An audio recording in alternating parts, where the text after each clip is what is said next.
Hello guys, let me get out from this tiny car park over here. So stay tuned sa aking sariling sikap na labas dito sa makitid na daan. Ayan, so kailangan ingat-ingat po tayo dito dahil bukod sa masikip ang daan ay maraming sasakyan, maraming tricycle na sa tabi. Kabilaan po ang tricycle na nasa tabi.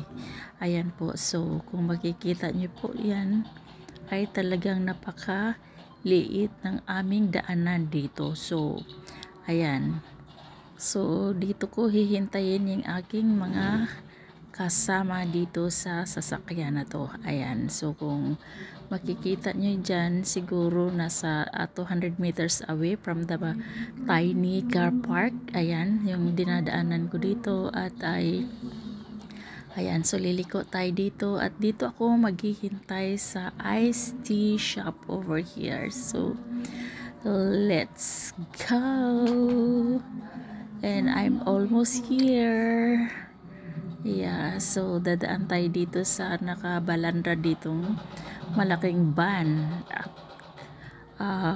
kabilaan ang mga nakaparking dyan na tricycle. Ayan, so ayan, tinatawag ko na sila para sumakay at magpapalit na naman kami ng pagdadrive dito dahil salitan lang kami. Kinuha ko lang tungkotsi sa loob ng tiny car park. Ayan, so ayan na sila sa wakas at hindi na ako maghintay dito dahil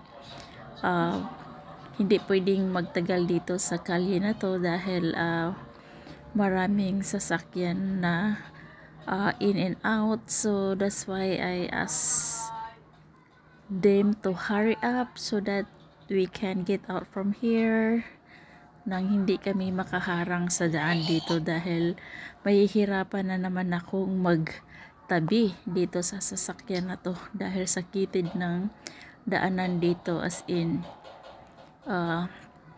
nahihirapan akong mag-drive dito dahil sa makitid at maraming naka-parking na tricycle at motorbike.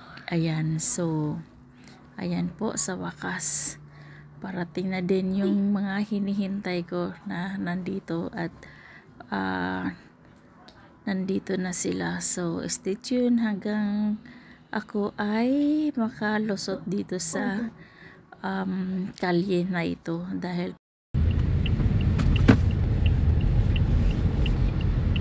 tingnan mo, mainit. Inilipat mo sa init eh.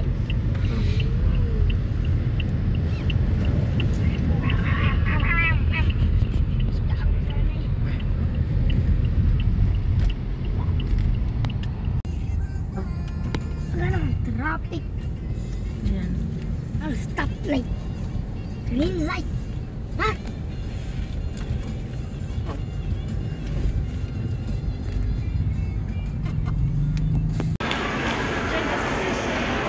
Ding Typhoon Restaurant. Ayan,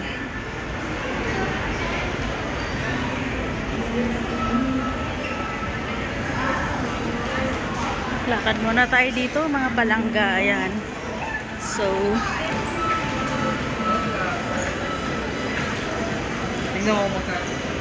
ito yung mga wax. Ayan, Mango Tea Cafe is your